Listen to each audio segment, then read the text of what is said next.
अशहदु अन्ना मुहम्मदुर रसूलुल्लाह। अल्लाहु अकबर, अल्लाहु अकबर, अल्लाहु अकबर।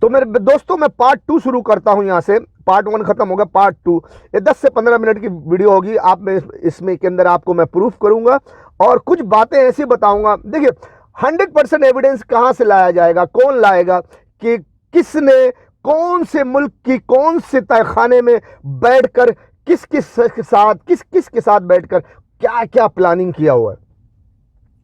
ये कुछ खास ज्ञान है, ये खास इल्म है जो तुम तक पहुंचाना है।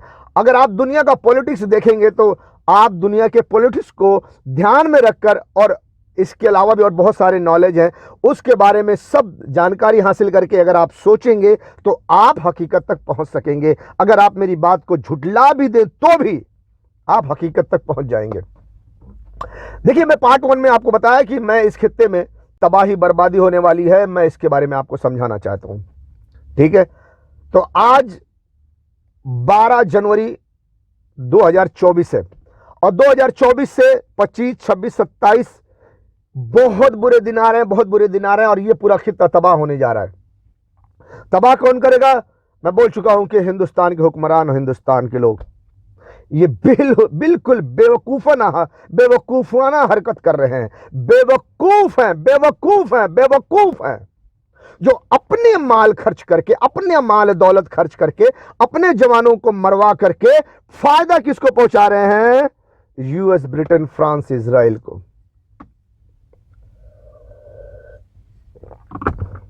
आपने गौर किया? जब इस खित्ते में जंग होगी तो मरेगा कौन, लड़ेगा कौन, नुकसान होगा किसका? हिंदुस्तान का। और जो इनसे लड़ेगा, जिससे लड़ेंगे, उसका होगा। लेकिन फायदा किसका होगा? फायदा होगा तुम्हारे दोस्त यूएस, ब्रिटेन, फ्रांस, इजराइल का, है ना। अब मैं आपको धीरे धीरे बताना शुरू करूंगा कि दरअसल माजरा क्या है। देखें, इस वक्त 12 जनवरी 2024 का दिन है। आज फ्राइडे है। तो आज की तारीख में देख लें कि इजराइल और गजा में हमास के दरमियान जंग चालू है। इस वक्त हिजबुल्ला, हमास, ईरान ये पूरी तरह से सपोर्ट कर रहे हैं और गजा के साथ मिलकर इजराइल के साथ चल रहा है मामला। ठीक है, अमेरिका जो है, यूएस जो है, वो बार बार डराना चाहता है ईरान को डर जाए। देखिए भाई, अगर आप अमेरिका से आके इजराइल की मदद कर सकते हैं और गजा को मार सकते हैं, मुसलमानों को तबाह बर्बाद कर सकते हैं, पूरे अरब पर कब्जा करने का षड्यंत्र रच सकते हैं, तो क्या ईरान एक मुसलमान होकर गजा के मुसलमानों का सपोर्ट नहीं कर सकता? उसे मुसलमान होकर मुसलमानों का सपोर्ट करना हक नहीं है? और तुम्हारा अमेरिका से आकर इजराइल को सपोर्ट करना हक है? दुनिया जब नाइंसाफी पे उतर जाती है तो फिर वो कुछ भी बोलती है। बल्कि हिंदुस्तान की नेशनल मीडिया जो है वो हमास को आतंकवादी कहती है। इजराइल उनका रिश्तेदार है ना। ठीक है, कोई गल नहीं है, वक्त आएगा तो तुम्हें मालूम पड़ जाएगा कौन किसका रिश्तेदार है। ठीक ना। बहरहाल, तो इस वक्त जो है मौजूदा हालात जो है वो ये है कि प्लानिंग जो ये है कि US, Britain, France, Israel, Australia और नेटो के और बहुत सारे सपोर्टर, वो जो अपनी जहाजें, अपने वॉरशिप, अपने एयरक्राफ्ट सब समंदर में तैनात कर चुके हैं। और सभी लोग जानते हैं, हिंदुस्तान, पाकिस्तान और ईरान और वगैरह वगैरह, इस पूरे खित्ते के लोग कि यूएस की मिलिट्री, जिसके अंदर नेटो भी शामिल है, इजराइल की फौज भी शामिल है, अरब के पूरे खित्ते में बैठी हुई है। गल्फ के मुल्कों में, खाड़ी के देशों में, ये पूरे मुल्क में, अरब के पूरे मुल्कों में अमेरिकन सोल्जर्स बैठे हुए हैं हथियार के साथ, पूरे मिलिट्री कैंप बनाए हुए हैं। ऑलरेडी है, लाखों की तादाद में, हजारों की तादाद में उनकी फौज वहां मौजूद है। लेकिन चूंकि वो इसी पूरे अरब को, सिर्फ एक कंट्री को नहीं, सिर्फ यमन, ओमान, सऊदी अरब को नहीं, पूरे गल्फ के पेट्रोल के पूरे इलाके पर कब्जा करना चाहते हैं। और इसके लिए वो अब इब्तिदा कर चुके हैं। अब वो सब बहाने से, डिजिटल माइंड से वो एक मुल्क पर हमला करके पूरा कब्जा करेंगे। जैसे आप अगर इस वक्त की हालत, मैं तो पहले से जानता हूं, लेकिन आप अगर इस वक्त के हालात को देखकर अगर समझे तो समझ लो कि इजराइल के बहाने पूरा ब्रिटेन, फ्रांस, इजराइल और ऑस्ट्रेलिया, नेटो सब समंदर में उतर गए हैं। ठीक है, अब गजा पे मार रहे हैं। अब उसके बाद यमन उनके खिलाफ है, तो अब वो पूरा घेरेंगे और यमन के खिलाफ एक षड्यंत्र रचेंगे कि भैया यमन जो है हमको बहुत जीने नहीं दे रहा है, हम यमन को मारेंगे। लेकिन पूरा अरब ये नहीं सोचेगा कि हमें ऐसे बातें करके, एक करके हम सबको मार के ये पूरा कब्जा करेगा।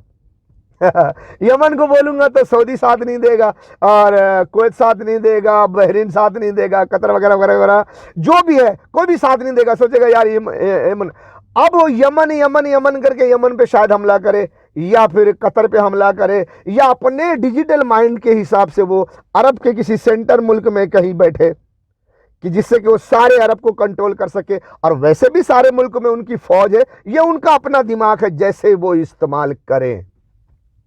मुमकिन है कि वो यमन पे हमला कर सकते हैं 2024 के लास्ट में या 2025 में, लेकिन मेरे नॉलेज में है कि 2025 में। क्यों? उसकी वजह है, गौर से सुन लो। 2025 में यूएस की मिलिट्री एक्शन में आ जाएगी। 2024 के लास्ट और 2025 के स्टार्टिंग में यूएस मिलिट्री नेटो सपोर्ट के साथ, ऑस्ट्रेलिया के साथ, यूएस, ब्रिटेन, फ्रांस, इजराइल, ये पूरी ताकत के साथ ये मिलिट्री फौजी एक्शन में आ जाएंगे और अरब के किसी एक मुल्क पर हमलावर हो जाएंगे और वो पूरा प्रोपेगेंडा शुरू कर देंगे। किस पर? जहां तक मैं समझता हूं कि यमन पर। आप भी समझ सकते हो, खुली किताब है यमन पर। लेकिन वो किसी और मुल्क भी कर सकते हैं उनके डिजिटल माइंड के हिसाब से कि सेंटर पॉइंट में, क्योंकि उनको कब्जा करना है पूरे गल्फ पे, तो सेंटर पॉइंट में कहीं कि जिससे कि कोई भी गल्फ का मुल्क हरकत ना कर सके। और उन पूरे गल्फ में जो उनकी फौज है वो सारे फौजी अड्डे एक्टिव हो जाएंगे। और 2025 के स्टार्ट में या 24 के लास्ट में ये पूरे फौजी ठिकाने अमेरिका के, यूएस के पूरे एक्शन में आ जाएंगे ताकत के साथ। क्यों? क्योंकि इन्हें पूरे गल्फ पे कब्जा करना है। लेकिन ये उस वक्त तक हमला नहीं करेंगे, ना ईरान पर और ना यमन पर। ये जज साहब मेरे पॉइंट को नोट कर लो। जज साहब, आपने फैसला करना है, तो ये पॉइंटेड बात है। देखो, उस वक्त तक अमेरिका किसी अरब के मुल्क पर हमला नहीं करेगा, ना यमन पर ना ईरान पर, जब तक के हिंदुस्तान पाकिस्तान पे हमला ना कर दे। ये तस्वीर देख लो। मैंने इसके बारे में फिर से एक बार बता देता हूं। जज साहब, ये पॉइंट वाली बात है, मेरी पॉइंट को नोट कर लो। America, Britain, France, Israel, NATO, Australia जो भी है, उनकी पूरी ताकत 24 की लास्ट में एक्टिव हो जाएगी। पूरी मिलिट्री जहां भी पूरे गल्फ में मिलिट्री कैंप बनाया गया है, सब एक्शन पे आ जाएंगे पूरी ताकत के साथ।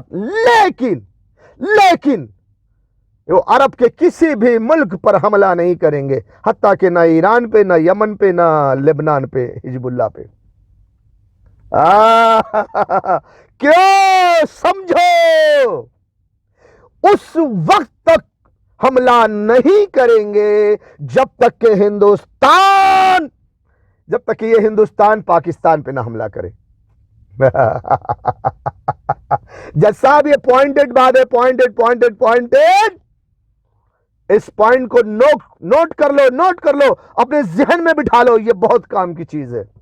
उस वक्त तक अमेरिका खुलकर एकदम, जैसे एक मुल्क दूसरे मुल्क पे हमला करता है, जैसे एक मुल्क दूसरे मुल्क पे हमला करता है, जैसे अमेरिका ने इराक पे हमला किया, जैसे अमेरिका ने अफगानिस्तान पे हमला किया, धड़ाधड़ धड़ धड़ धड़ धड़ पूरा एयरपार्ट मिसाइल, ये धड़ाधड़, जमीन से, आसमान से, समंदर से, चारों तरफ से धम धम धम धम डायरेक्ट हमला। ओ बात समझ में आ गई? तो ये जो मुल्क एक दूसरे मुल्क पर हमला करता है, ऐसे अटैक नहीं करेगा।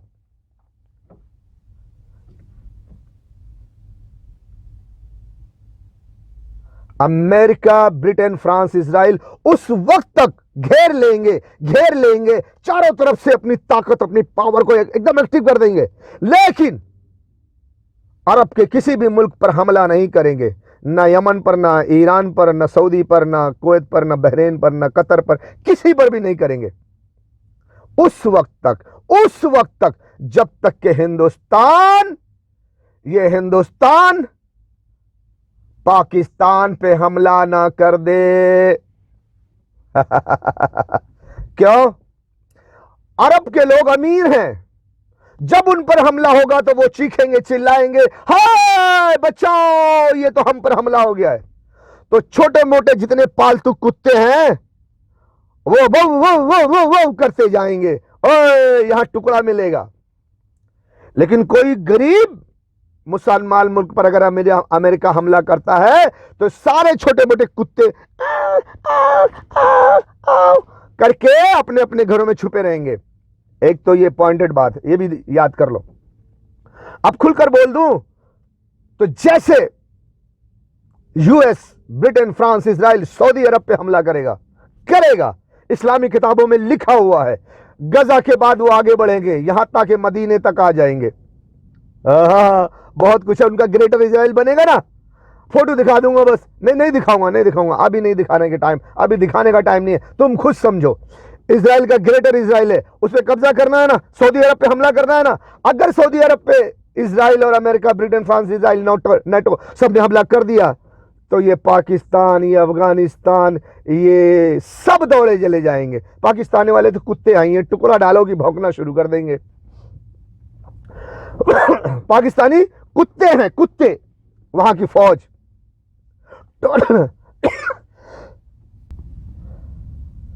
तो ये पाकिस्तानी कुत्ते की तरह हैं, टुकड़ा सऊदी डालेगा, भौंकने चले जाएंगे। अमेरिका को ये पता है कि ये कुत्ते की नस्ल है, जहां हमने सऊदी पे हमला किया वहां ये भौंकने चले आएंगे। इसके लिए जब भी, सिर्फ सऊदी की बात नहीं है, पूरे अरब पर, मैंने कहा ना, उस वक्त तक ये अरब के किसी भी मुल्क पर हमला नहीं करेंगे जो पेट्रोल वाला है, जब तक के हिंदुस्तान पाकिस्तान पे न हमला करेगा। उसके लिए यूएस जो है वो पहले हिंदुस्तान को इस्तेमाल करेगा कि तुम पाकिस्तान पे हमला करो, हिंदुस्तान पाकिस्तान पे हमला करे, पाकिस्तान जंग में मुसल्लत हो जाए और वो दुनिया को रोके कि कोई भी पाकिस्तान की मदद नहीं करेगा, और जो पाकिस्तान की मदद करेगा मैं वो उसको ऐसा कर दूंगा। अमेरिका पूरा तरह से दबाव डालेगा कि कोई भी पाकिस्तान की मदद ना करे, चाइना भी नहीं। तो ये दबाव के साथ हिंदुस्तान को उकसाएगा कि वो आप पाकिस्तान को मारो।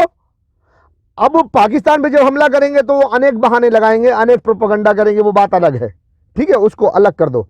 लेकिन मकसद जो है पाकिस्तान पे हमला करना है। क्यों? पाकिस्तान वहां जंग में हिंदुस्तान का मुसल्लत हो जाएगा, उसके बाद पाकिस्तान जब खुद जंग में मुसल्लत होगा तो वो अरब की मदद के लिए नहीं आ पाएगा, क्योंकि पाकिस्तान पे मानो ना मानो न्यूक्लियर पावर है, वो अरब की हिफाजत के लिए नहीं आ सकेगा। तो अमेरिका यहां पूरा अपना नेटो लेकर पूरे चारों तरफ से अरब को घेर कर अरब पर हमलावर हो जाएंगे। समझ आएगी बात? अब मैं आपको अगले वीडियो में बताता हूं। यह वीडियो नंबर 2 थी, अभी हम वीडियो नंबर 3 पे आते हैं। मामला थोड़ा सा कड़ा क्यों हो रहा है?